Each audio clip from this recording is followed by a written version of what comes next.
Well, good afternoon. We're here with Lew Miller, and we're going to talk a little bit about developing elders in the local church. So, thanks, Lew. Welcome.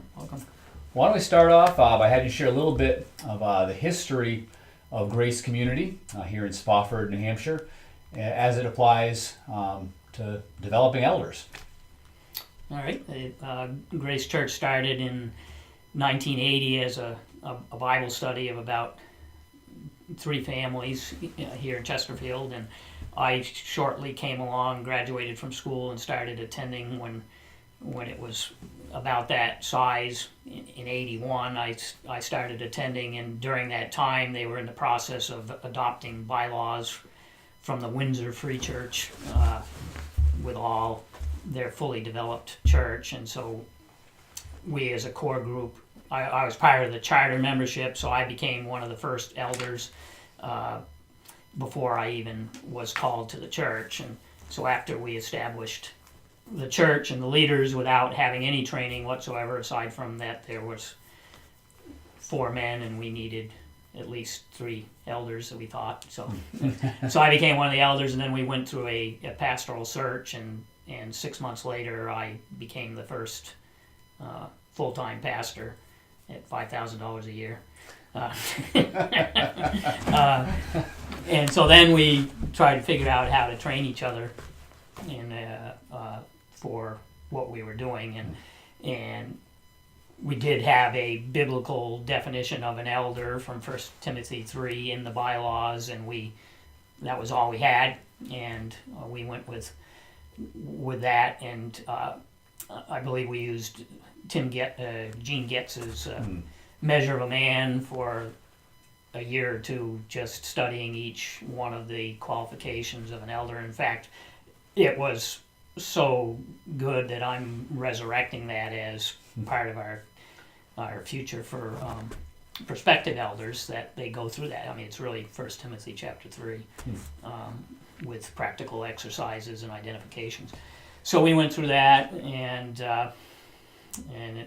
so the early years was just hit and miss, trying to handle situations as they came, and can't say we had a really good training system.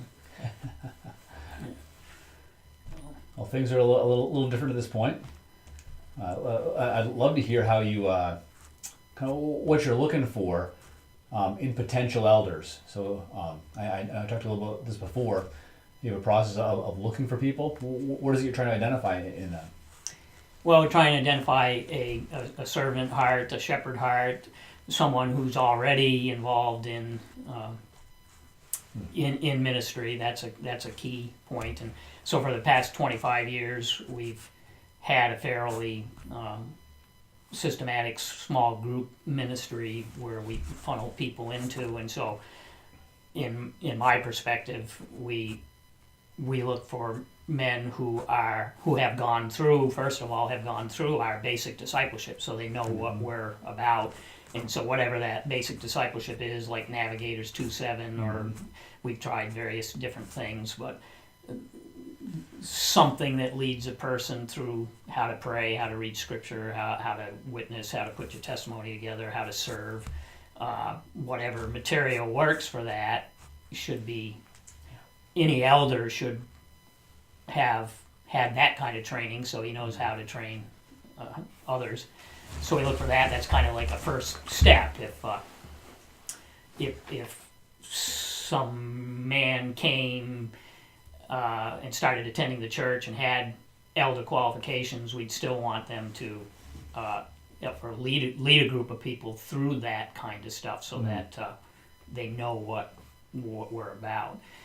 So that's kind of the first step, and then our discipleship community consists of anyone who's leading a group gets coached by whoever's in charge of overall discipleship, or another coach that's been trained, where we walk them through the stages of a group's life, 2-3 year phase of a group's life, to the point where they reproduce, and that the leader knows how to reproduce a group. So they have that experience where they're, we believe that all aspects of shepherding takes place in a small group. So it's the first level of leadership development. But the coaching that happens for each of the small groups, there's monthly or every other month training of skills where all the leaders get together to huddle for how's the group going, what's happening, what needs to be adjusted with someone who's done it before, giving them guidance. And we try to assign a coach for every 3 small group leaders so that coach becomes a personal. They not only do the training of the skills, but they get together individually as much as possible in between meetings, one-on-one with each of their leaders, so that there's kind of a personal shepherding there. And so those who kind of rise to the top and become coaches are the crop that we would first approach for an elder, because they've been through it, they've taken others through it.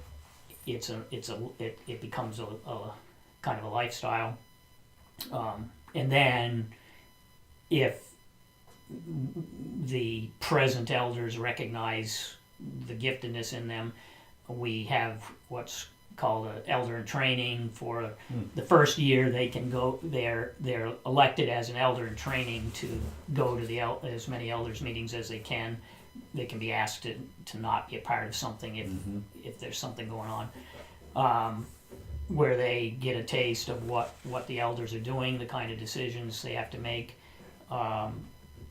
And part of it, we always have some sort of theological training that we're going through during the elders meetings or every other one. So in that year, they decide whether they're up to that. And during that year, I have a series of seminars or a seminar series that I go through with them about what an elder is, which again is 1 Timothy 3, but it's also studies the concept of shepherding from the Old Testament. It's a conglomeration of Timothy Whitmer's book, The Shepherd Leader, and Alexander Strauch's elder book, and I pieced things together like, they take a couple of self-examinations as to whether they have the right heart for what they're trying to get into. Like Strauch has a test on making you write out a page of what your life would be if you had an affair, and how it would affect your family and how it would affect the church, as a screening device that some people say, hey, I'm not cut out for this. So there's during this seminar, there's a chance to disqualify yourself or just step out of it. But then we go over all the passages about shepherding, because I believe an elder is a shepherd. That means they got to be involved with the sheep, and they are not just a policy organization. They're actually each encouraged to either be continuing with some small group ministry, or some of them are better at mid-group teaching.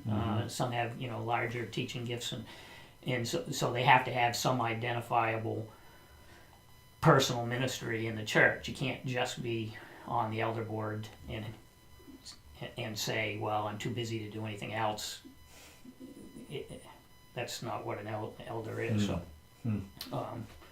So that's how we walk them through that. It's about a 5 to 8 session seminar on what a shepherd is. And then again, our ongoing elders meetings, we meet monthly for 3 hours, and then